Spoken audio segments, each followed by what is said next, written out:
All right, everybody. Welcome back to the Barbell Therapy Podcast. I'm your host, Dr. Brett Scott. With me here today is Dr. Jared Maynard. He is a physio up in Canada, and he's got quite the interesting story. So, funny enough, even though he's in Canada, we have a long line of working with each other in some realm of we've treated some of the same PTs or coached some of the same PTs.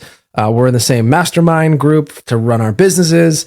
And you've actually referred some patients to us down here somehow. So the online business is benefiting us that you have. So Jared, tell us a little bit about your story. So Jared, like myself, has come down with an autoimmune condition or disease. And the big thing I know about it is you're losing your vision and you nearly died. That's accurate. Yep. So, give us a little bit about your background with this. Like what happened? Totally. Yeah, we'll dive into it. First off, thanks for having me on, Brett. And we were talking before we recorded. Yeah, just small enough world and we've intersected or kind of been in parallel paths, but I'm glad to actually get a chance to just hang out. Also, I unfortunately have to relinquish the doctor title. Masters of Physical Therapy is the highest I've gotten. Still a physiotherapist. Okay. It is, yeah. Yeah. So, but that's everything else is spot on. And really getting into the story, we got to go back to the beginning of 2023. And we would have just come back from visiting my parents for New Year's Day, and had a nice visit, came back. I started feeling under the weather, not too dissimilar from how I'm starting to feel right now, where just, a little something in the back of the throat. It was cold and flu season at the time. Wife and daughters had the same thing. Didn't think much of it. A week later, they were better. I was getting worse though. So this then turned into sinus symptoms and just it ramped up beyond what I would expect for a normal cold and flu. So figured had to go to the doctor. So we did. Doctor checked me out and she's like, I think you've got a sinus infection. So here's some antibiotics. Here's a nasal spray. Go back home, do the thing. Did.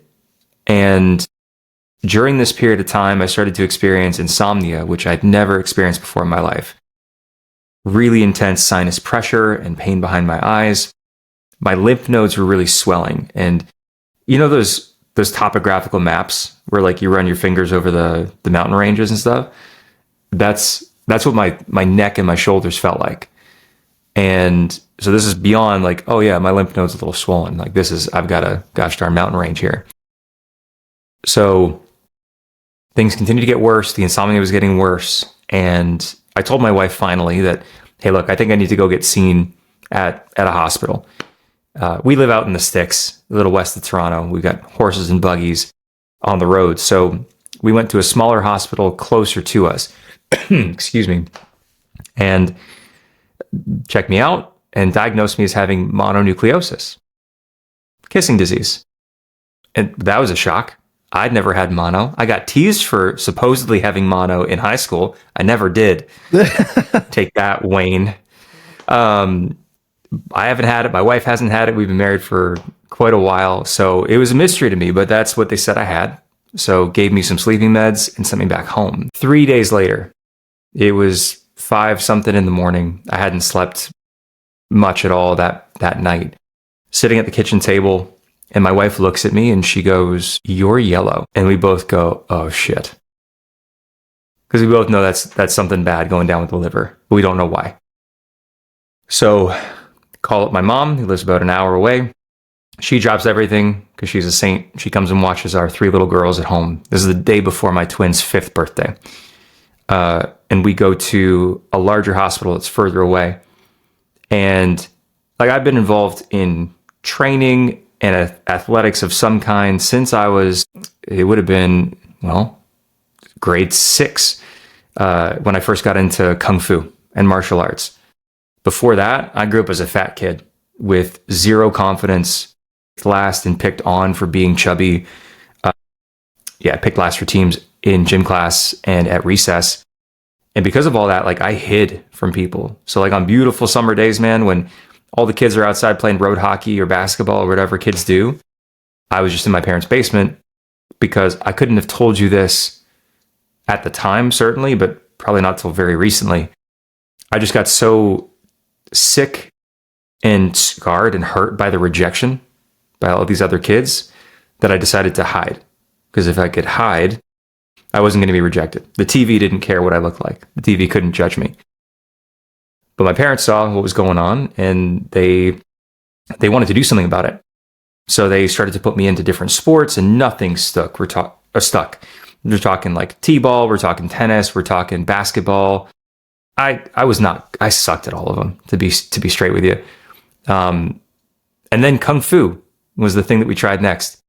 And maybe it's because, do you remember those Tae Bo infomercials with Billy Blanks back in like the 90s, 2000s? Yes. I loved them so much that I guilted my dad into buying them. I used the DVDs or the cassettes, the VHS tapes once and never again. Sorry, Dad. But like, could have been Tae Bo, could have been growing up with Mighty Morphin Power Rangers and wanting to be the Red Ranger. Whatever it was, Kung Fu was the thing. And I mean, I hit a growth spurt while I was in it, but growth spurt aside, it was this first exposure to something that allowed me to have confidence or taste what confidence feels like in my body. Because if you go from a place of being helpless and being last on the totem pole, and now you're learning how to defend yourself and how to protect yourself, that changes you not just physically, because now you know, like, all right, push comes to shove, I can hold my own. Internally, that shifts the scales, you know, on like how you carry yourself, your worth, you know, what you believe that you can withstand. So fast forwarding, Kung Fu, then it was football, and then it was lifting weights to get better for football. And then football finished in my senior year, and I kept lifting to get bigger and stronger and attract girls and whatever. Then it was bodybuilding. I wanted to compete, never did. And then realized bodybuilding wasn't the fit for me, just for a variety of reasons. So powerlifting became the rebound girlfriend, and been with her ever since. Through all this time in the gym, I've gotten used to being strong, gotten used to trusting my body, gotten used to being able to do some pretty cool things. And now when I'm going to this larger hospital when my skin's yellow and we know that something bad's happening, my wife parked the van probably like 20, 30 feet away from the entrance of the ER. And just the walk was something I didn't know I'd make it through. Heart's racing, thinking I might pass out. And when the triage nurse took my blood pressure or my heart rate was clocking around 200 and blood pressure was spiked just from standing up and walking. Passed out after registering, seeing the other nurse, and they admitted me. And over the next 6 days began this frantic, mad dash to figure out what the hell's all going on. Not only is my skin yellow, not only are my oxygen stats going down, and they have to put me on supplemental oxygen, but my vision is dimming. I described it as if life itself had a dimmer switch and you turn down the brightness 50%, that's what I saw.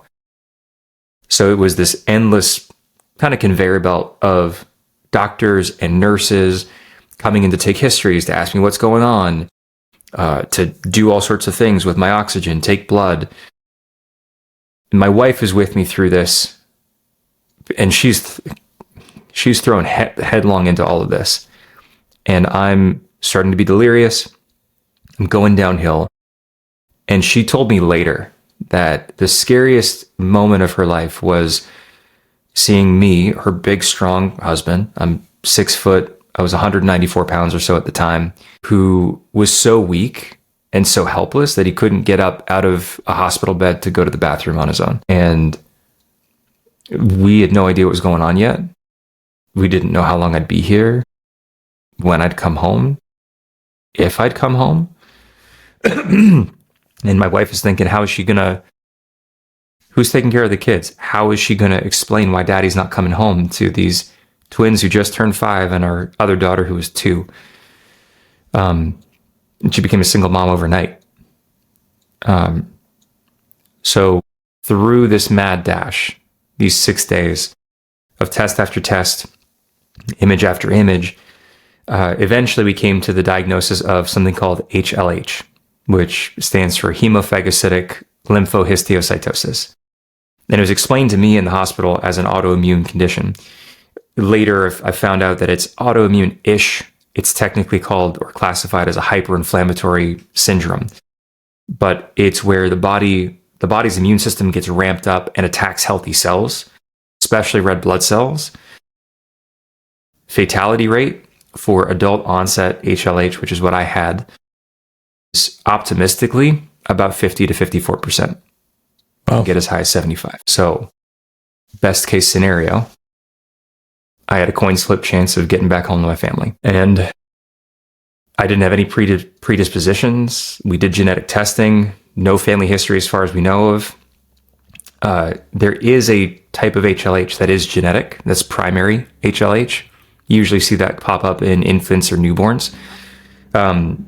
For adults or secondary HLH, which is what I had, it can be caused by a cancer, a different autoimmune condition, or an infection. Mine was the third. It was influenza A stimulating the Epstein-Barr virus, which is a really nasty and pesky kind of virus because it can lie latent for a long period of time. You're nodding. You're familiar with that? I've had some patients that have it, yeah. Yeah. EBV. So, exactly. And I've come to realize since, very common to hear it implicated with things like POTS, hypermobility, long COVID, things like that after the fact. But it was influenza A stimulating EBV for me and then leading to HLH, just this huge immune system storm. 6 days after getting admitted to the hospital was the night they put me on life support. And my wife was there when they put me on. She was outside the room. And after hooking me up to a ventilator and dialysis because my liver was failing or had failed, my kidneys had failed, I couldn't breathe on my own and maintain oxygen saturation, which is why they needed to shove a vent down my throat. After all of this. And are you cognitive? Are you cognitive for this or no? Yeah, no. They sedated me. They started to sedate me. I think they must have, to some degree, earlier on because of the delirium, and they needed to try to get me stable in some way, shape, or form because my body was spiraling so fast, which is what led to the life support decision. But they needed to sedate me, and I was unconscious during all this. And thank God I was, because this is very invasive and a pretty brutal setup, and thank God I had some incredibly competent people to take care of me and do that. But that's the reality of being sick with something so critical is like the path to having a chance to fight is pretty brutal itself. So they hooked me up.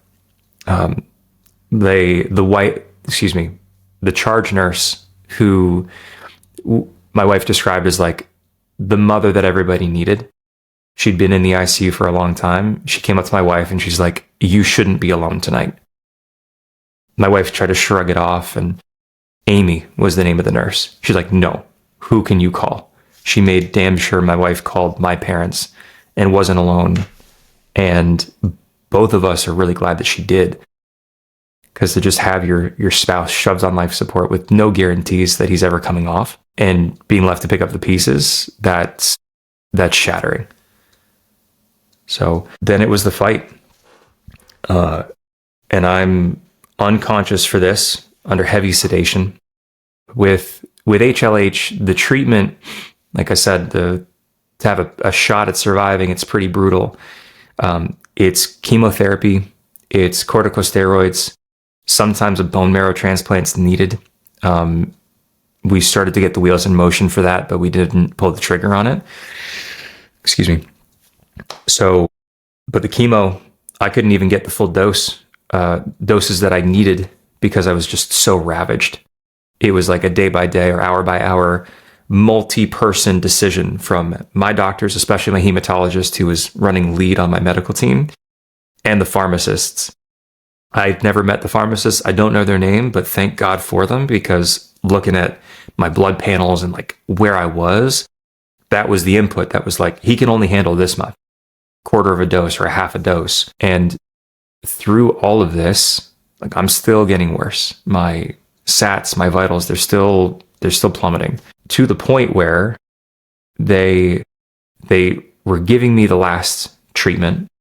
No, they gave it to me, and they were watching for any stabilization, any signs in the lab results that like things were starting to come out of the nosedive, and they weren't seeing it. So my hematologist tells my parents, like, there's nothing else we can do here. So they started preparing my family to say goodbye to me that week, and just starting to talk about palliative options. You know, how can we make him comfortable? They were putting down the idea that I was coming out of that. And faith plays a big role for me and for my family. And there was a lot of prayer being offered at this time. And that's what I have to point to, because after that last treatment, when the trained folks who knew what to look for didn't find what they were looking for to see if the treatment was working, and they started to, prep for end of life conversations, quite miraculously, I started to stabilize. And it was dramatic enough that these doctors and nurses who see the worst of the worst in terms of sicknesses, and they saw me at my worst, they gave me the nickname Miracle Man in the ICU, because I pulled out of the nosedive. And it's not to say that, and then suddenly I was good and everybody clapped. Not that at all. But the nosedive stabilized. And over that next week and a half or so, they started to reduce the sedation. And I started to regain consciousness. And when I did, I came to in a totally different body. Like walking in as a competitive powerlifter, business owner, physiotherapist, someone who felt strong and confident and capable, head of a young family, sole provider, all the things. And I'm now waking up as skin and bones. Yeah. To reiterate that for anyone listening or watching this, if you go to Jared's Instagram, you wouldn't believe what he looks like right now sitting here talking to me compared to the pictures I've seen of you in a hospital bed. Like unfathomable. It was. And I mean, because I was on life support for so long, and they tried to give me nutrition through an NG tube down my nose into my stomach. It was for nutritional supplements as well as medicine. But there was so much inflammation that I couldn't absorb much nutrition at all through my intestines. So my body was just running on the fuel that it had for the most part. And that fuel ended up being the muscle that I had built over all those years of starting to lift because of lifting for football and then staying in the gym. And for multiple doctors over the course of my recovery process told me that if I wasn't as fit as I had been going in, we wouldn't be talking right now, man. So yeah, waking up in a body that felt like skin and bones. I lost 40 pounds of mostly muscle. So how long were you in the hospital for? In the hospital for 3.5 months, but on ice or on life support for about 5 weeks. So yeah, 5 weeks of not getting much nutrition, not moving, but gosh, my body was being ravaged and fighting for its life. So waking up, weighing about 150 pounds, completely unable to do anything for myself. And just so everybody knows, like, that's not an exaggeration. I couldn't speak because I now had a trach, because they can't keep the vent in your throat for longer than a certain period of time for complication's sake. So I had a trach, couldn't speak. I couldn't sit up in bed. If my life depended on me being able to sit up in bed and get up and walk, just call it. Because there was no chance, truly no chance, that I could do that. I had lost so much muscle and strength that I couldn't hold my phone over my face. It kept slipping and falling on my face and my chest. I was completely reliant on other people to bathe me, dress me. If I needed to take a dump, I had to call for a nurse, and she had to slip a bedpan under my butt. Like, that's the most helpless I've ever felt. And I hope it's the most helpless I ever feel. And this is really where the decision had to happen. The first of multiple of what am I going to do next? And in some ways, it was very easy to make the decision because I wasn't dead. And if I wasn't dead, that meant I had a shot, however small it was, to get back home to my wife and to my daughters. My family needed me. I had no idea if I still had a business. But as soon as I was conscious, I was wondering and worried about how are Ashley, my wife, and my daughters doing? How's my business? Are my clients okay? And just, it was, how are these other people? How are my people? I needed to know how they were doing. And once I found out that they were okay, because family-wise, I'll never be able to thank people enough. Personal friends, people that we know through the Honey Badger Project, even people that we didn't know personally, but through friends of friends, donated money, brought food to my family, were offering prayers, were donating blood and plasma because I needed so many infusions that people wanted to help. And that was one of the ways they were directed to help. Just donate if you can.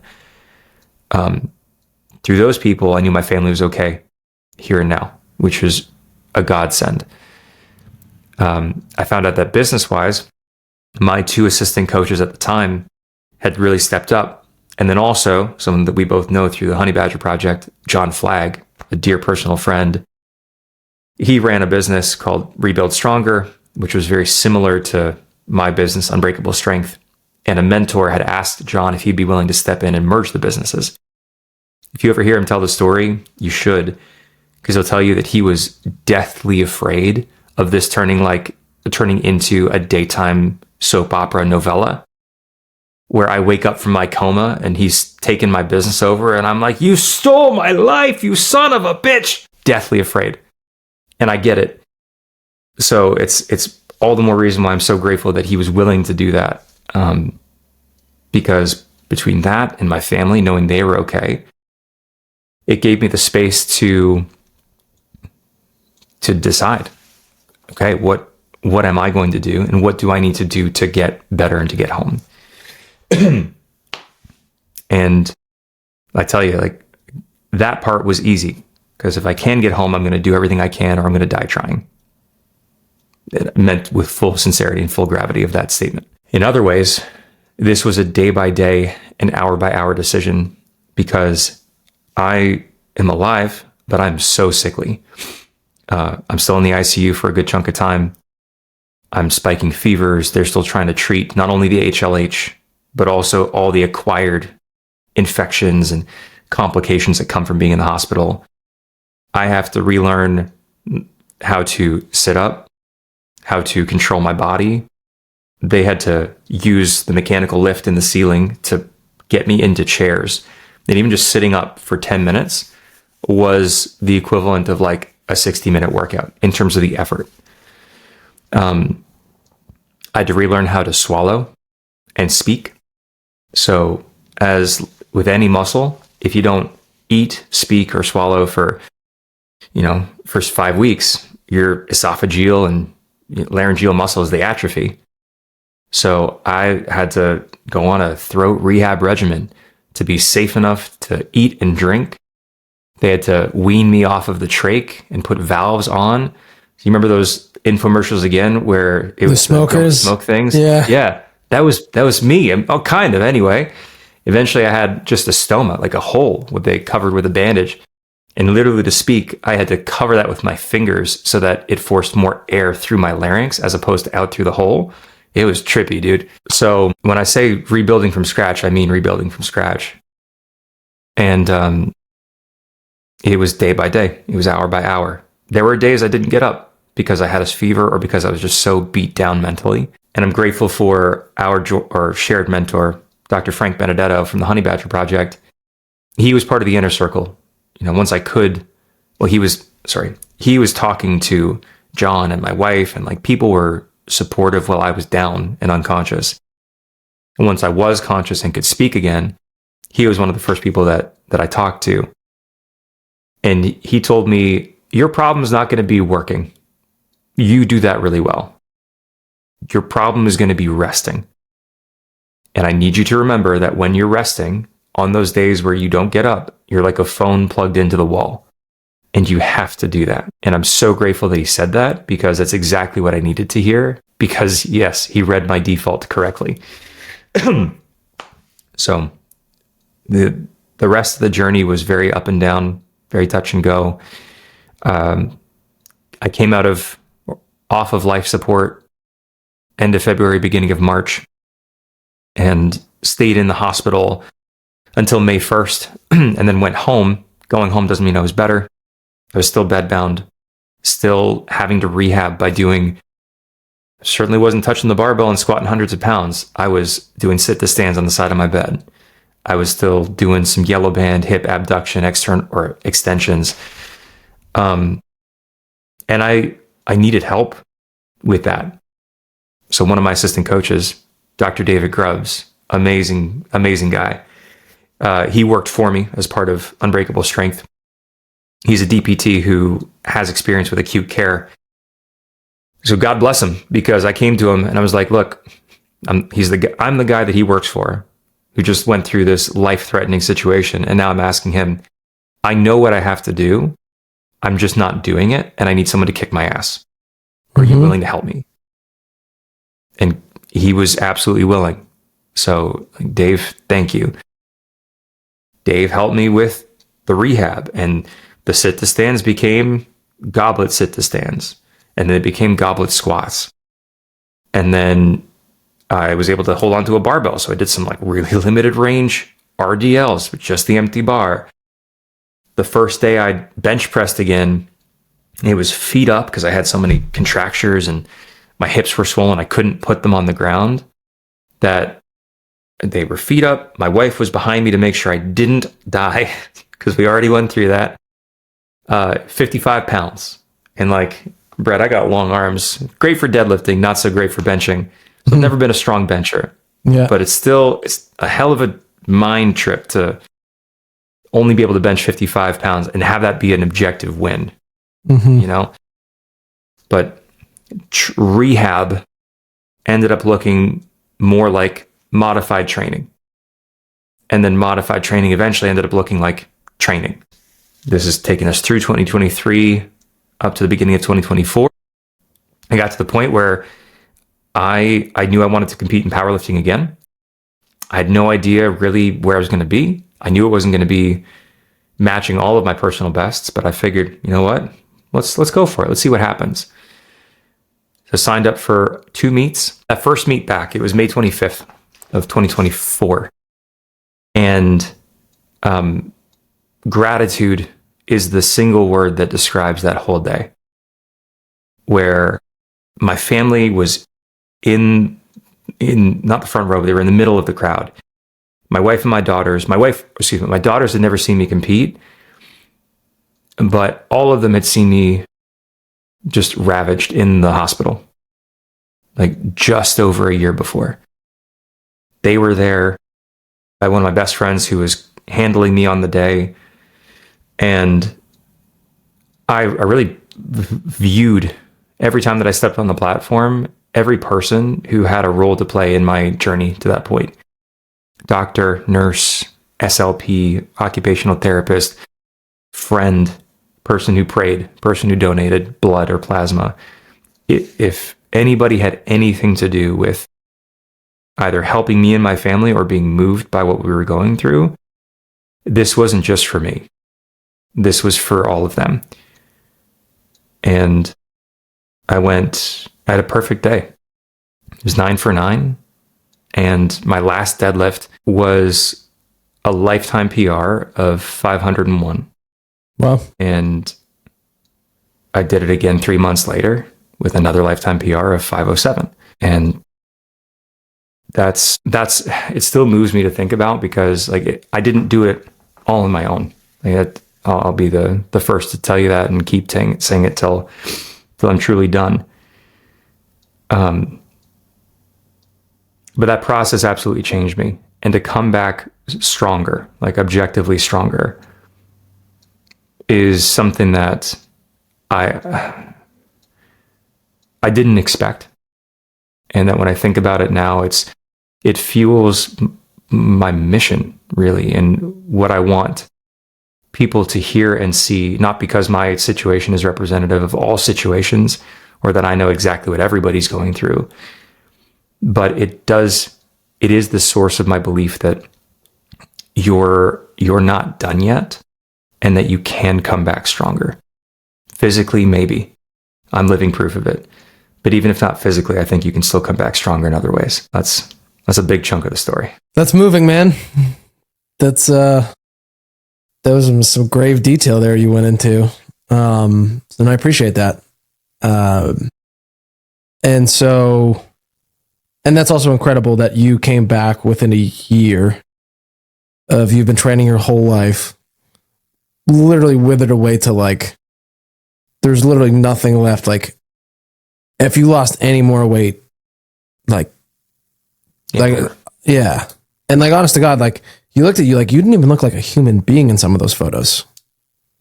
No, I didn't. Would not guess it was even you. And to come back from that within a year, after all that training you probably did prior to that, to the hit of PRs on deadlift too, which is probably the most objectively clear lift we have of like, you have to move it from a dead stop off the floor to the same height. There's no techniquing around moving something from a dead stop. That's pretty wild. So cheers to you, man. Thank you, man. Thank you. And then now the other part of this too is your vision, right? So you were still battling issues with vision. And again, we're in the same business group here. And like, that's one of the things you've discussed is you have to now plan your business around you not having the ability to see in the future. Exactly. So I must have entered the rare disease lottery unknowingly because I'm 2 for 2. Wait, so these aren't related? They're not. Well, they're not directly related, but HLH is now accelerating the processes of the other rare disease. Oh, okay. Yeah. So the other disease is called choroideremia, or CHM. Both are rare. Choroideremia affects 1 in 100,000 people, primarily men. It's genetic. There's a mutation on the X chromosome, and it affects how your retinal cells produce a really important protein. One of the ironies of it is there are 2 types of that protein, rep1 and rep2. All the other cells of your body, if rep1 isn't produced, not a problem. Rep2 will do the same thing, except in the retina.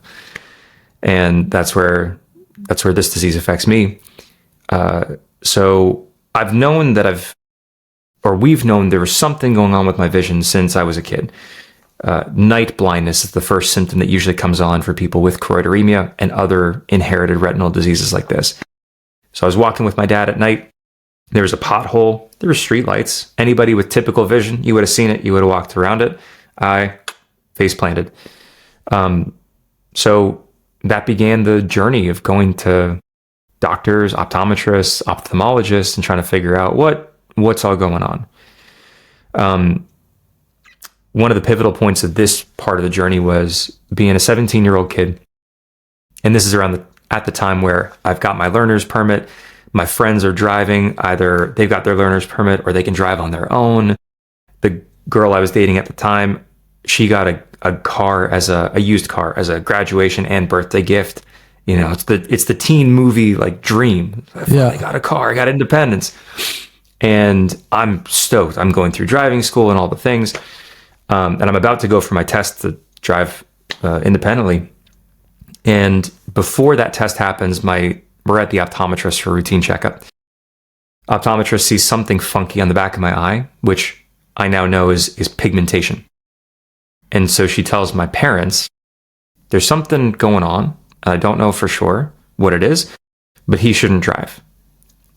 And that was the wrong move to not include me in that decision. She did it because I was a minor. I'll still maintain that's wrong because they're my eyes, first and foremost. But it also created a really big problem for my parents because now they've got this kid who wants nothing in the world more than to drive. and is looking for every opportunity. Hey, mom, you're going to the store. Can I drive? Dad, you're going this place. Can I drive? And they have to find excuses for me not to do it until it finally spills out. Like, you can't do it. The doctor said you can't do it. And that for me at the time is just completely upending my world, because it's the vision that I had for myself and my life and the things that I was most excited for. And now suddenly out from under me. And before we started recording, you'd mentioned like, how do you prepare for this pathway? And even at the time, we didn't know specifically or precisely what the condition was. We thought it was something called retinitis pigmentosa, which is also a rare inherited disease.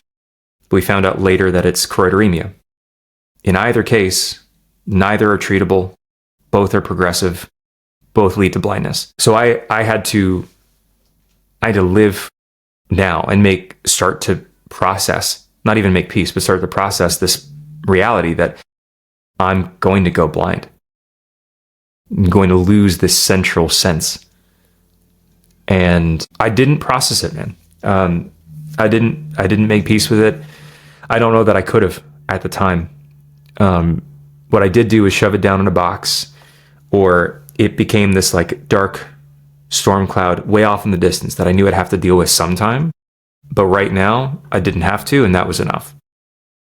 I made adaptations, like I didn't drive, I used public transit, or I hitched a ride, because I had night blindness in low light conditions. Just made sure if we were going to see a movie, we were in our seats before the preview started. You know, these like smaller adaptations. I've been wearing glasses since high school, but yeah, over the next several years, I got the diagnosis of choroideremia when I was 19 or 20, and went through PT school, finished my undergrad, went to PT school, started practicing, living my life pretty normally, aside from just not being able to drive myself. Choroideremia is supposed to be one of these things that has a slow decline until middle age. And I knew that was the case because I was involved with studies where they would fly me out to the University of Alberta to go to the eye lab, just to be part of these observational studies. So every 6 months, they fly me out. We spend half a day or a full day in the lab doing all sorts of tests. And they tell me, yep, you're here. You were a little bit worse or a little bit better last time. But year to year, I couldn't tell much of a functional difference. If I thought about how I was 5 years earlier when I was playing football in high school, yeah, I saw better then than I did at that point in time. But it was still pretty small, pretty minimal. And then HLH happened. And like I mentioned, life had that dimmer switch where my vision was just all dim. I'd never experienced that in normal lighting. Eventually it stabilized. It took a while for the brightness to come back and for my acuity, to the sharpness of my vision to come back. And then later in 2023, I was back home. I'd been home for a while. I was recovering. I found out belatedly that I got sick and I had pneumonia. But while I was sick, my vision got worse again. And this pattern continued where when I would get sick, my vision was affected much more dramatically than in previous years, or really ever. And it came to a head at 2 points in 2024. One was I was going to travel out to Austin, Texas to be a guest on a podcast. And I knew from the last time that I'd gone through an airport, which was I was flying out for the podcast in August. The last time I traveled was in April. That it was a lot harder for me to navigate busy airports and like keep track of where people were and navigate where I was heading. And I knew I needed something to help me not eat it by tripping on a curb and to let people know that I couldn't see normally.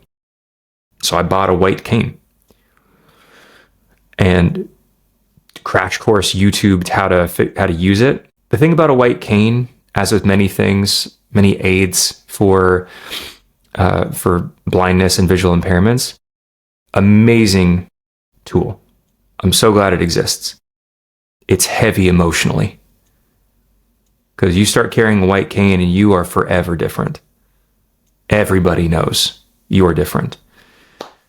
And that was the thing that made me shy away. I didn't unfold the thing. I kept it nearby, but I didn't want to use it. So I had to start wrestling with that. And then later that year, again, things were worse vision-wise. So I went to a clinic nearby and did the assessment. And the doctor said, "You're legally blind." And I thought, no, it's not supposed to happen this soon. I'm supposed to have more time. Because those researchers, when I flew out to the University of Alberta, one of the visits, looking at the results, she's like, "Yeah, you did better than last time. And based on your progression, we'd expect you to have like pretty stable vision until you're 50 or 60. I was 33, or excuse me, I was 34 when I got that legal blindness diagnosis. So I'm like, no, this isn't supposed to happen, but it did. So all that stuff that I shoved down in the box, that rain cloud that was off in the distance, now I'm smack dab in the middle of the freaking thing. And it's not asking for permission anymore. I don't have time to wait and put it off. I have to adapt. And public speaker who I admire, Anthony Trucks, who I first heard about through Frank and Honey Badger. He talks about how in our lives, when we go through transformations and we become a leveled up, a stronger, a more resilient version of ourselves, it's not a one and done kind of thing. Life is going to test you. It's going to beat you down, and you're going to make changes, but then it's going to see if you're really serious, and it's going to hit you with something else. And the test is to see if you can sustain the change. And whether it's part of a grand divine plan, whether it's cosmic irony or just luck, everything that I went through with HLH and the mental toughness it demanded that I choose to create or roll over and just die, really. That was what I needed to have a fighting chance to begin to adapt through vision loss here. And it's an ongoing thing, not just in terms of how my vision actually is, but also on the mental and emotional side. Because depending on the day that you ask me, you'll get slightly different answers of how I'm doing or how I'm feeling. There are days where, I've never been diagnosed clinically with depression, but I'm absolutely depressed. There are days when things feel just fucking heavy. And what I work to do very imperfectly, and by God's grace, is just keep taking that next step forward as soon as I can.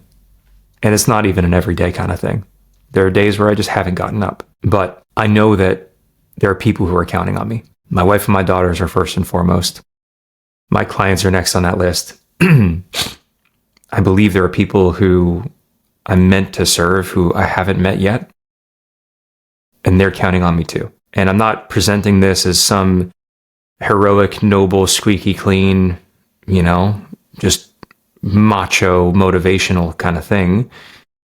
This is the reality. Like, it's messy and it hurts. And the pain that comes with this sort of thing, a condition that's not getting better and is not going away, that's something that I carry. One silver lining about it is that I've found a few people, some of whom are clients, some of whom are elsewhere in my orbit, who have been through their own things, and they carry a similar kind of pain. And that empathy, that understanding of, you can see it in people's eyes and in their energy. I find you're like, okay, you get it. You carry your own scars.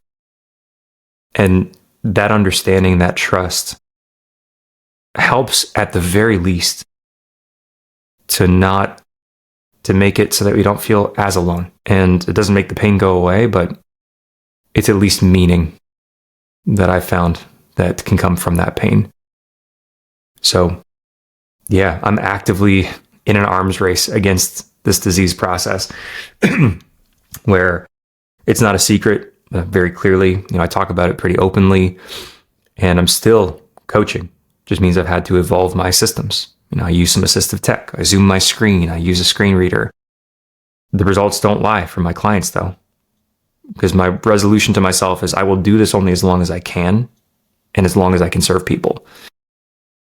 And the fact that I'm still getting results for my clients, that they are getting stronger, they're being more consistent, they're being less afraid to engage with life because of their pain, tells me that I've still got something to give. And I'm a realist. So you've seen in the Honey Badger Project, I'm looking at, all right, what other tech, what other AI, what other people do I need to bring in? Because it all comes from the same place, man. My people need me to do this. They need me to lead. They need me to make sure that I can guide them. So, I'm assembling the team. I just brought on an incredible PT as my intern, Dr. Desiree Lyle.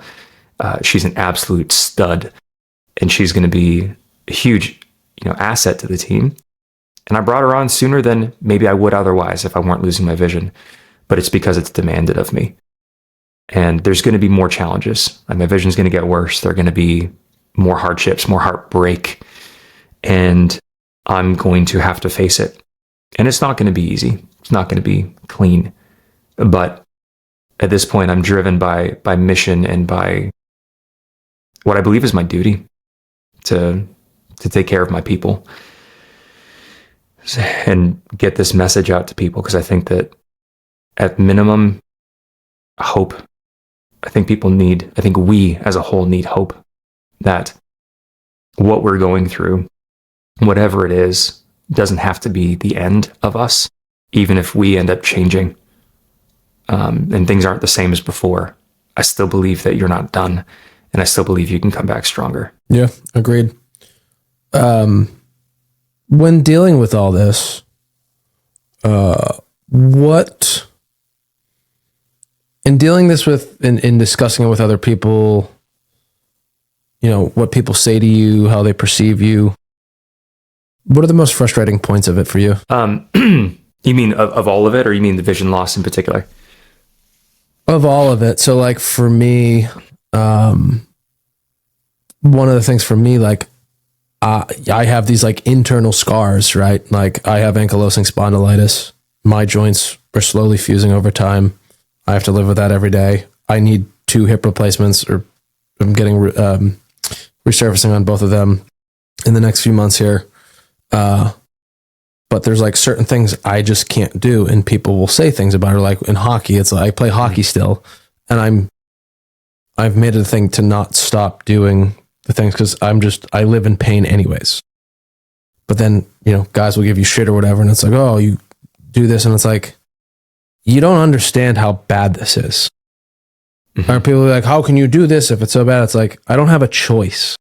Like, I have to keep fighting to do it. And so like even like I'm in the gym, squatting a straight barbell fucking kills. I can't. It used to be that it hurt if I did too much. Then like I'd have good and bad days. Then it would like hurt after a lot. Now I just can't do it at all. But I've found I can use a cambered bar to a box okay. So like I had like, I don't know, 350 on there and was doing like that for 5 the other end. People like, why are you going for hip surgery? Like there must be something like fucked up in your head. It's like, no, it's like somebody said that to me and I was like, no, I am fighting to go into surgery as strong as I can. So I come up better. Like my hips are gone. It doesn't, yes, it hurts. And I'm not trying to like kill myself with it, but, so there's that. And then just people don't always understand of like the worry that comes with it of like, I was talking to one of my PTs, he's like, well, why are you like freaking out about this? Like you have us as rehab team. It's like, yeah, but I've seen rehab. I see people in pain all the time. And what happens with chronic disease, it doesn't go away.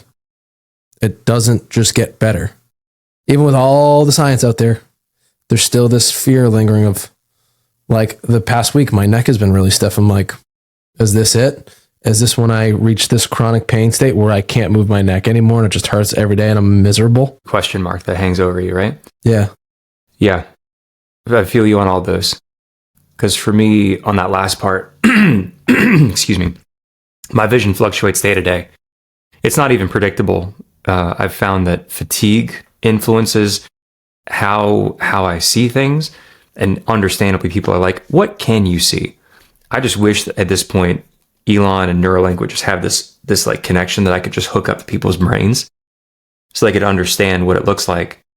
But to describe it, I've got a bunch of blind spots. I have a narrow band of central vision. I've got more peripheral vision, but there's a lot. It's essentially islands of working receptors of what I can see. On top of what I can see, old TVs, like the static, they call it visual snow. I've got some degree of visual snow constantly. And it gets worse, and I have more double vision the more tired I am. It's complicated. But same thing on bad days where I've got a ton of double vision and like I got to zoom extra, and even that's not fixing it. Or sometimes I close one eye to reset the image and that's not touching it. I think the same thing. Like, is this it? Have I crossed the line where like it's not going back anymore? Because it's going to happen, but no one can tell me when it's going to happen. And people, I've talked about it. I mentioned the silver lining about the common ground with people who also have stuff that isn't going away. You, I now know, are one of those people, but also one of my clients. And without telling a story that's not mine to tell, she shared how people are either toxically positive or just dismissive, even if they don't mean to be, on one side of it, where they're like, oh, don't worry, it'll be fine. You can find something else that you love to do when her hobbies are taken away. Some of mine are much harder to do, like video games. I used to be an avid gamer, and I find myself avoiding my PS5 because I don't know if I'm going to just piss myself off more and just be like burdened with the fact that, man, I remember when I could see this stuff as opposed to enjoying the game. And people are quick to say like, oh, just find something else. And it misses the entire point. Could other things exist that I might enjoy? Sure.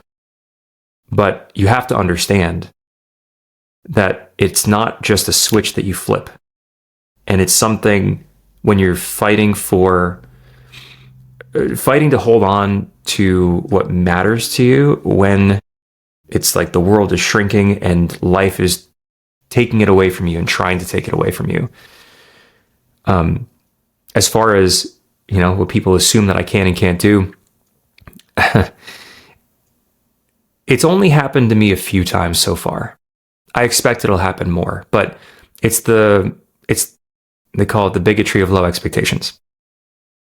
Where like, oh, you're legally blind, you must not be able to do this. And I believe that for most people who aren't complete abject assholes, it comes from a good place of like, oh, let me try to help you because you're going to have trouble with this. But even that assumption of like, you're going to have trouble sometimes just leads people to step in early or make assumptions again, where they're like, they'll grab my hand and put it on a car seat back when it's dark. And the only difference I would ask them to make is like, hey, just ask me first. Hey, Jared, do you want a hand finding the seat?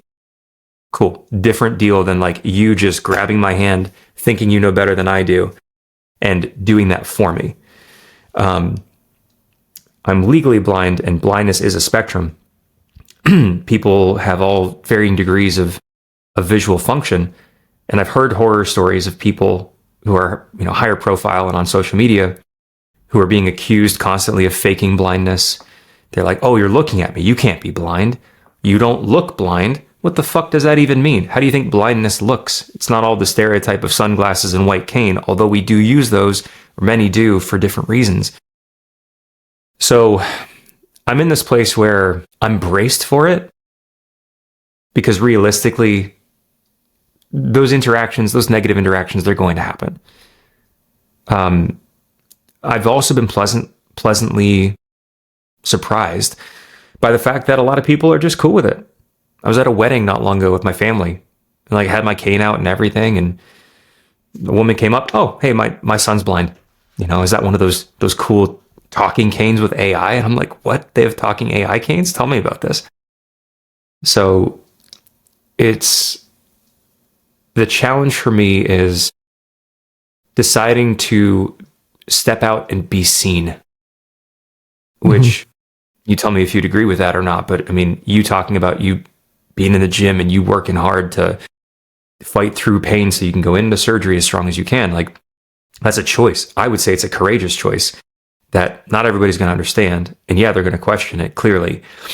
And they're going to question me of like, are you actually blind, or can you actually do those things? It's another worry of, as a professional in this space, as a coach, as a clinician, are people going to look at me the same way and assume I have the same authority and expertise the way they did before I was legally blind or used a cane or applied to get a guide dog or something like that? And some people won't. That's the reality that I have accepted cognitively. Now I'm working to like absorb it deeper into my person and still show up and be seen. And it's still hard, man. Like, I still get nervous about, we're going to this place. We went to the mall to get my daughter's ears pierced last weekend. And I've never been to that mall, but going to a new place and just having my white cane out, there's still that voice in my head of like, oh, is this going to be the day where someone's an asshole? Mm-hmm. To tell you the truth, it's also part of the reason why I train now, because I want to look so fucking imposing that people think twice about fucking with me and who I'm with. So that's the real truth. Yeah. The things for me, like, yeah, that's the other thing, I guess. Like, training for me is a big thing of like, people are like, well, if it hurts so bad, like, why do you keep doing it? And it's like, this is the biggest objective measure I have to, am I okay? Can I still do things that other people around my age and ability levels can and can't do? Yes. Okay. And for me, it's affirmation that, like, granted, it's not hard these days, especially in America, where there's a huge obesity problem and we have a ton of out of shape, non-physically fit people, where it's not hard to be in decent shape. So that for me is like, but I'll tell you, like, my hips have hurt for the past 12 years since I like found out I had this thing, or before that really. And then it's been a slow thing of, yes, like, okay, like, when's it going to come? And now it's like, all right, now it's a slippery slope of like, it's getting faster in my hips. And it's like, okay, like, yeah, is there impending doom around the corner? But then, yeah, like the dismissiveness too of some people is like brutal, especially coaches. I've had, I had a coach, you know, and no one can, me and you to both know, like, you can't feel what anyone else feels. And I was having a bad day. Like, my back hurt, my hips hurt, my knees and ankles probably hurt. And he came up to me. He's like, "You're really mentally weak." Fuck me. And I was like, okay, never coming back here.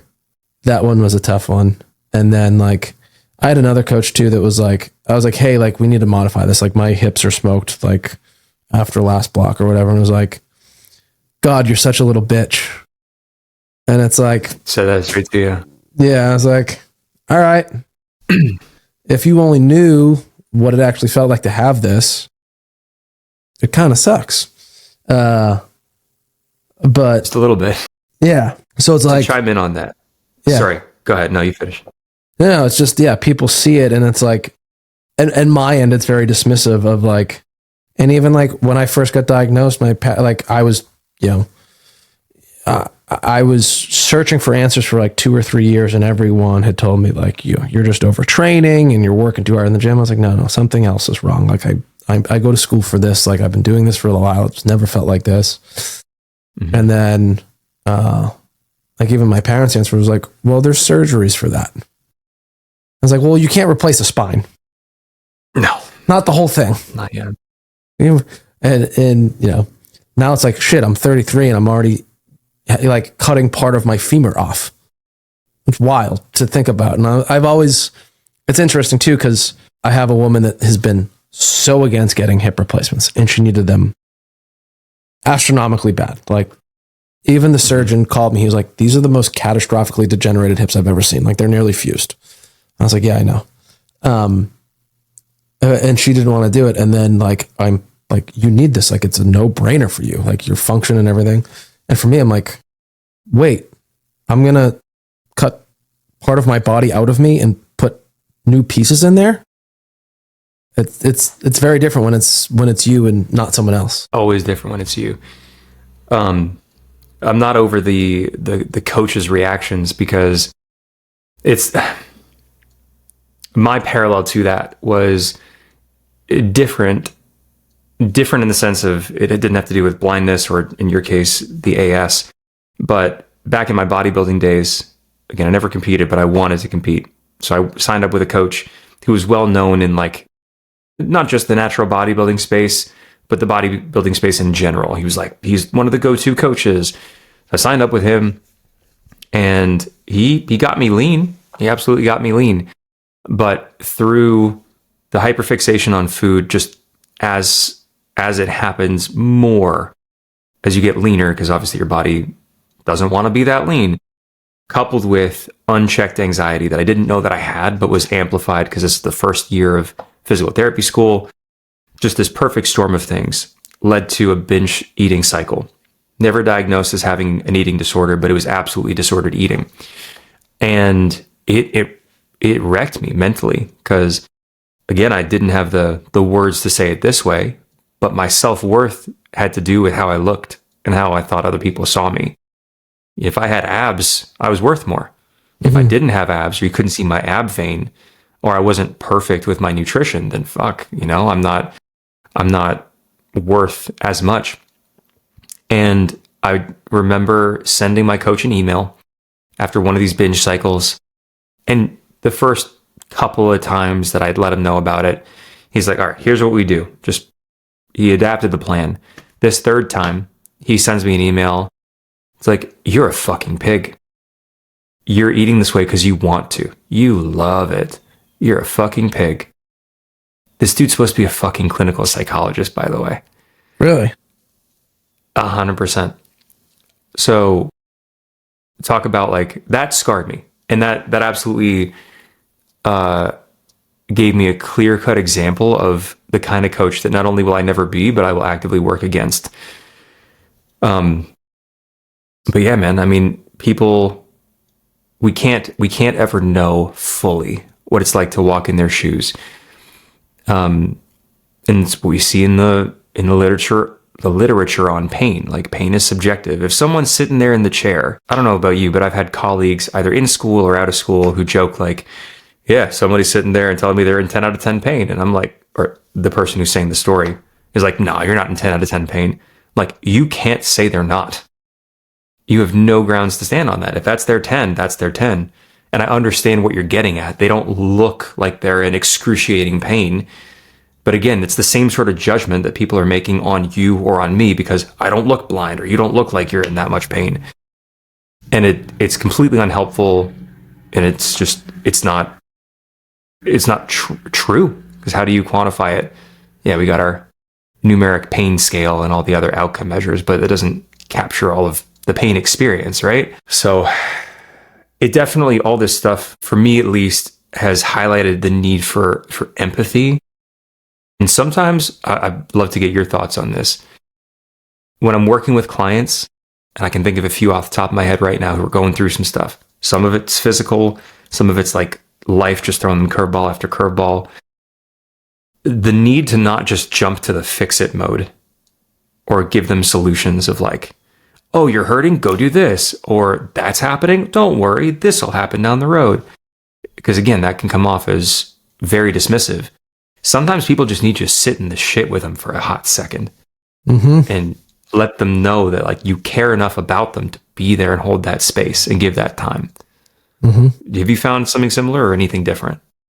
Yeah, I mean, that's one of the biggest things. And like as a clinic, I get more and more, and up until like right now, I've kind of wondered that of like, why do I get so many people with chronic diseases that come to me? Right? And I think it's that I will sit in the shit with them because I know what shit feels like. And I know what it feels like to be treated like shit or to be dismissed or be, yeah, there's going to be this great fix out there. It's like, you don't fucking know that. So to be able to sit there and then know, even in healthcare, how dismissive it is in a lot of ways. I was misdiagnosed for 2 years by rheumatologists. They tested me for the thing, and then it was put in the wrong test tube. So it came back as a false negative. And they were like, she was just going through I came back for my follow-up. I met with her, said this. She was like, I think you're overtraining, but we'll do all this blood work. The rheumatologist did all this blood work. I was like, your vitamin D is a little low, this and that, blah, blah, blah. This is good, this is good, this is good. We missed this, but it can't be that. Threw that out and went through all the others. It's like, yeah, you should just start stretching more and doing yoga. And I was like, it's never going to fucking happen. Went back again, like 5 months later, because it was getting worse, nothing. And like, I had gotten to the point, I think this is the other reason I train so hard too, or take it seriously as I do, I was like bodybuilding, same thing, like in college, bodybuilding, like 5-6 days a week, like trying to get the abs. That was self-worth back then, and trying to pick up chicks or whatever. Yep. But I got to the point where I couldn't even do bicep curls with 10 pounds anymore because I had such searing pain in my back. And it was like, I, at that point, felt like, if this can progress this fast, how quickly is my life at 21 years old just going to be taken away from me? And yeah, I remember going to the gym. I was like, everything hurts. I was like, I'm just going to do some arms. And then that day, arms hurt. I was like, I literally cried in the gym and laughed. And yeah, you just don't know where it's going to bring you. But and to go to the rheumatologist and then be like, yeah, no, you're just overtraining. I'm like, this isn't overtraining to miss that. It wasn't until I was in pharmacology class where they were talking about all these biological drugs like Enbrel, Humira, and they were like, yeah, ankylosing spondylitis is increasing in prevalence in young men in North America, and here are the symptoms. I was like, that's me. I called the doctor. I was like, was it HLA-B27 that we missed?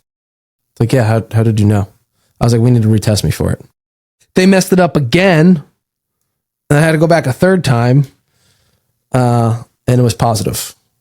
And they told me to stop lifting weights altogether, to just stretch and do yoga as physical activity. And then I was like, yeah. And then 3 months later, I took up Olympic weightlifting.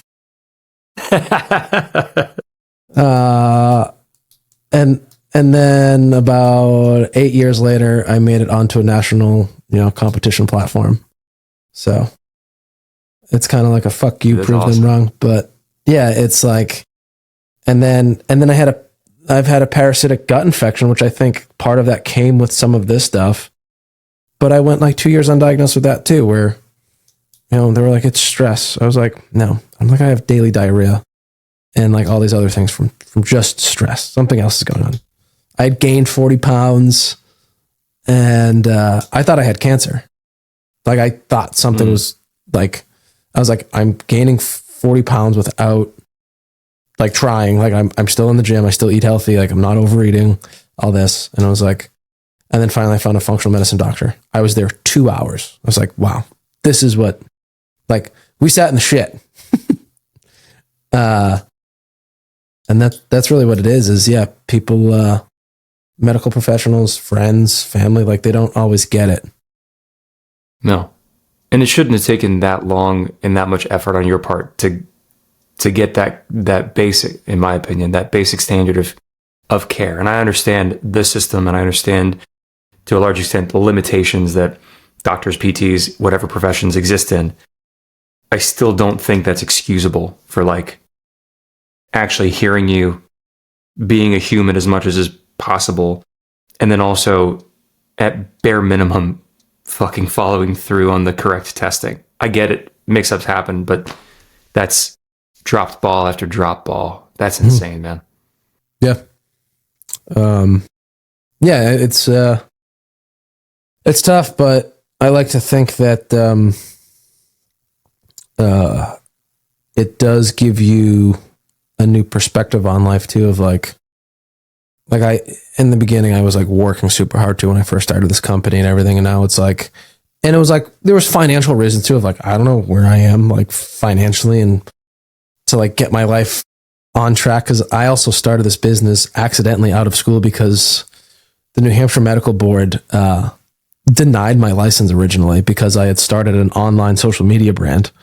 And I said I was a doctor of physical therapy, even though I had passed the boards, like graduated, had a degree. They said I couldn't call myself a DPT, which was interesting. But so I came out of this like just. That's another story. There's plenty of podcasts that's on. You can go back and listen to those ones. I'm going to, because I have questions and thoughts. I'm gonna get the lowdown. But it's like, oh yeah, like let's not put everything into work and work accolades and all that, because there's more out there, and we don't know when these things could come. Even like my girlfriend now, she has dilated cardiac myopathy, so she's had a pacemaker since she was 19, and like she actually needs to get the generator pack for it every 10 years. They need to exchange, and we had a talk a while ago about like what is the expectation here of like lifespan and all this and long-term health, because she's very healthy now and she does take very good care of herself too, but it just makes you like realize like, yeah, like we're not here forever and it's not always going to be as good. So like, let's enjoy it while we have it. Yeah. That's, I don't know if if lots of people or many people go through that transition in their 30s, but I know for me, I've obviously never denied the reality that we're clearly not here forever and we are going to die. But going through HLH, it illustrated that very clearly, and vision loss just underscores it even more. I thought I had more time and I don't. I thought I had plenty of time with HLH and I almost didn't. That was almost clock striking zero. And there's still a clock over my head, as there is for yours and everybody else. We just don't know what's on the clock face and how much time we actually do have. So the idea of the phrase Memento Mori, which comes from Stoic philosophy, I've known about it. I've gravitated to the ideas of the Stoics for a while, especially when you probably remember that big boom, especially 2017, 2018 in the rehab world, where like everyone's like Stoic philosophy and rehab. It was this thing, especially written circles. So I was starting to think about it from that point on, but after HLH, it just took on different meaning. I got it tattooed on my arm. I'll let you can see that, but that's still not a full safeguard against getting caught up in the day-to-day bullshit. I still make it a point to try to bring myself back and ground myself and stop thinking about like, what's the revenue for the business this month? And what's the roster size? And how am I going to solve that problem? And I got to have that conversation. These are real things that like matter, but they don't matter as much as me sitting actually like being in my body and looking around. I've got my wife who literally changed my adult diapers and bandaged my wounds, and she's there. She doesn't have to be. I don't have to be here with her, but we are. How beautiful and how blessed am I that way. And to see my daughters growing as they are with their quirks, and the fact that they like to come into my bedroom in the morning and give me hugs when I'm still asleep. I only have so many of those hugs that I'm going to get. And I work to remind myself of that. And I'm not perfect at it, but just like you said, it'll be a tragedy to be at the end of one's life and look back at all the life that we experienced but didn't live. And I'm just doing my best to make sure that doesn't happen. Yeah, for sure.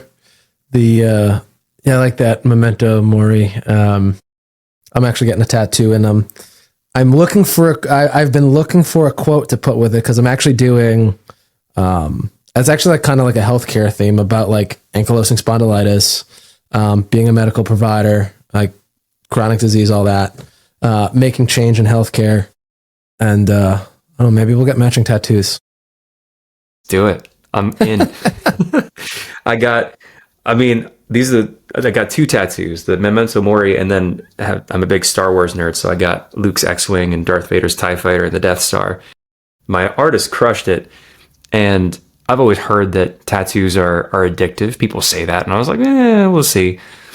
They are. after getting these tattoos. They're 100% addictive because I videotaped myself or recorded myself deadlifting after I got my Star Wars tattoo. And I'm like, that looks really cool, but I can see skin that's not inked. I got to fix that. Yeah. Yeah. What was the big thing with the Stoic philosophy in the world of physical therapy in like 2017? Did you like what? I think a lot of it had to do with influences from people who I still look up to. Eric Miles, Dr. Michael Ray. At the time, they were both affiliated with Barbell medicine. That's who I got a lot of it from. And then it kind of branched out. But it was a thing. It absolutely was a thing. I don't necessarily know why. There was like multiple PTs, like people posting like the Daily Stoic and all that. And yeah, which I've never read any of it. I tried reading one of them by, I think, Ryan Holiday. And I couldn't get into it, but everyone tells me I'm stoic, so I don't know. I could see it. I haven't read the Daily Stoic. I've read The Obstacle is the Way and Stillness is the Key. Really enjoyed both. I think I started Obstacle is the Way, but it was on audio and I couldn't pay attention to it. But that's fair. That's fair. Now question 2 of, so kind of what you were just saying, I have 2 more like closeout questions for you here. Do you still have some time?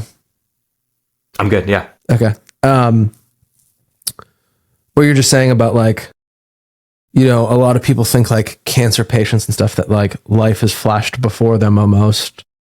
And then it's like, they live life differently. It's like, I almost died. Now I'm going to like enjoy every minute. And you can kind of see them living life differently a little bit. But some things you just hinted at is like, you try, but you still, after like literally being on your deathbed, being on life support, in a coma for 5 weeks, there's still times you get caught up in the day-to-day. Yeah. Interesting. Yeah. It's Frank, again, he was the one who told me this. I think he might have told me this in the hospital. But for his experience, he said that it's remarkable how people can go through a life-altering or life-threatening situation and still let the mundane day-to-day BS creep back in. And he'd seen that with people in his life. So I took that and I thought, okay, like we'll see. He was right. And it's distressing, it's surprising, it's disappointing. Sometimes when I scope back out, and it's not to say that these things that I'm focused on don't have some meaning or aren't important for the goals that I have. My business is my livelihood. It helps me provide for my family. It also is how I make impact on people on the ground and how I am going to make more impact. So of course it matters to me that I take care of it and the people in it and who are affected by it. But that said, regardless of how a month was on the business side, sorry, let me say it differently. It's crazy how much revenue you make on a given month, or how that one social media post did or didn't do. You can get, or I can get sucked into it and just start to get in my head. Cause I'm also like melancholy if left to my own devices. Like I'm someone who feels things very deeply. I introspect quite a lot. I can sit in it, which can be helpful in some ways, but I also got to check that.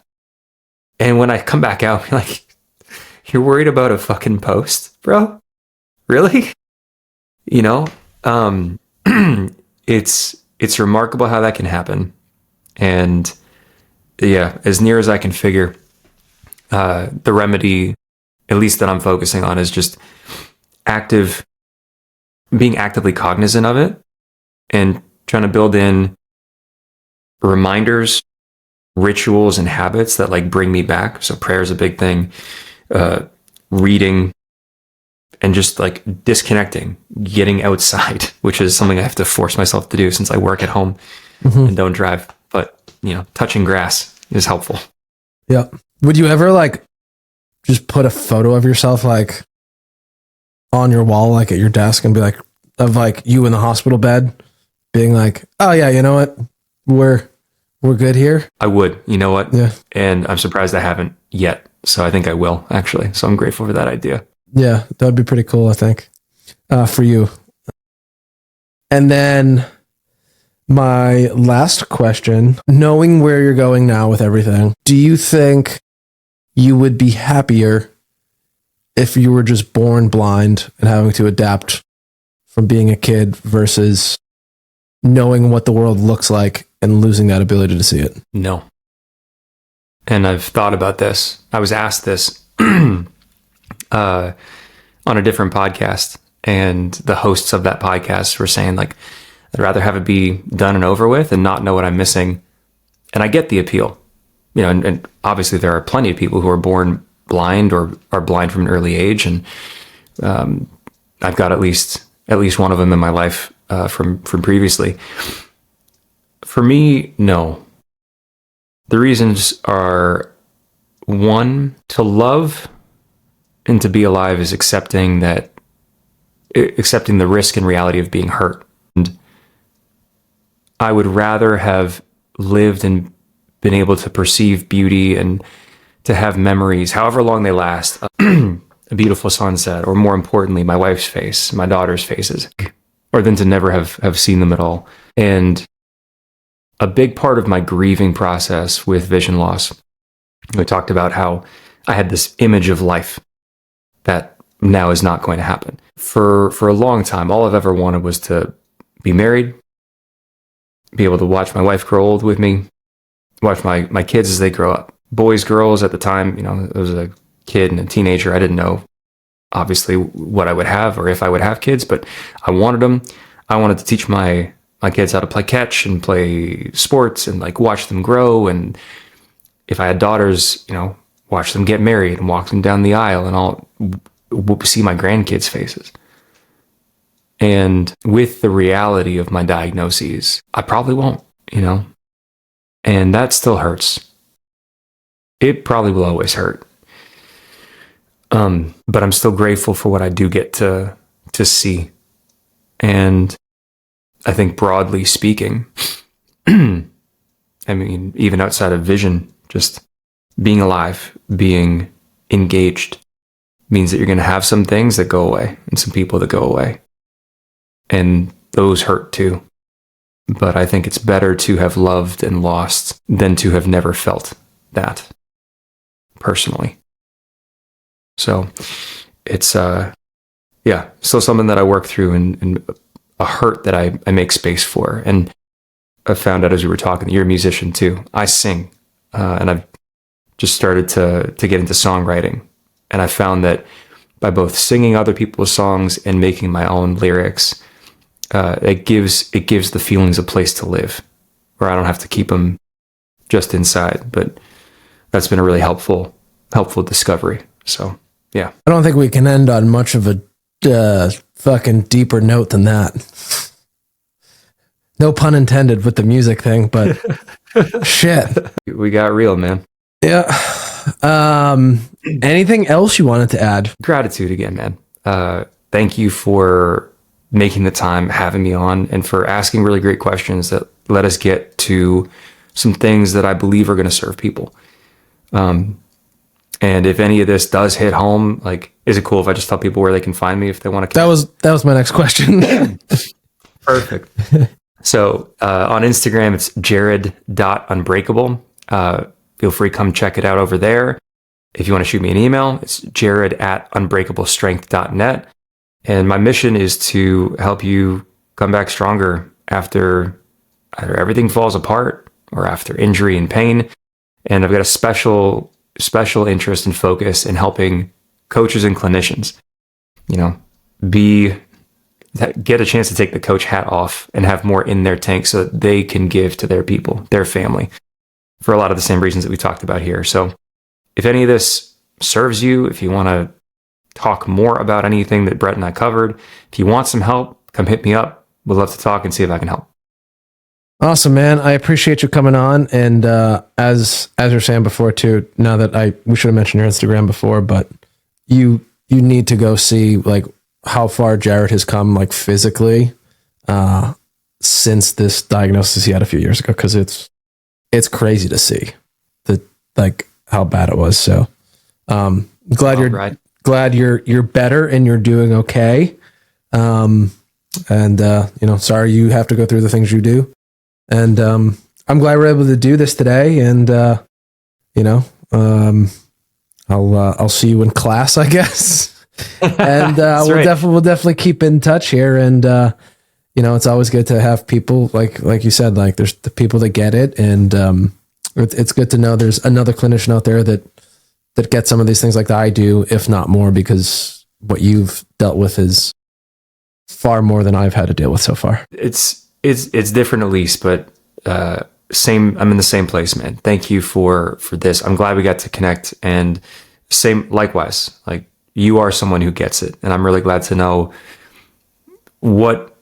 I'm glad to know more of who you are, because I'm glad that people get you in their lives, because like we talked about, it's just needed. So I'm going to be supporting. I'll look forward to seeing you in class. Are you going to be at the event in New York in a little bit? I was going to try. I was just on my call. I was on my call with Frank yesterday, and he was giving me shit because we actually have our New England weightlifting state championships meet is that weekend. Okay. And so New York is like a 5-hour drive from me, and it would be like a 5-hour flight. So it's I might try to swing it. We'll see. All good, but man. I don't think so. Great. Yeah, I'm definitely going to be at one of them. It's not that one. Yeah, I'll definitely be at one of them. I'll just look forward to it. So, yeah, we'll definitely connect at some point. I'll look forward to it. All right, man. Yeah, man. And I'll be supporting however I can. If you ever want to run this back, let me know. Sounds good, man. 84% of you that listen to this podcast frequently do not hit the follow button. If you've enjoyed any of these episodes, could you do us a favor and hit the follow button, leave a rating, and maybe leave us a review? It helps this channel more than you know, and the bigger the channel gets, the bigger the guests get. If you'd like to know more about training in person or online with Brett's Gym, Architect Fitness, please follow us on social at ARKITECT Fitness on Instagram, or visit ARKITECTFitness.com. Or if you want to rehab with barbell therapy online or in person, check out @barbell.therapy or visit barbelltherapyandperformance.com. Thank you for taking the time to listen.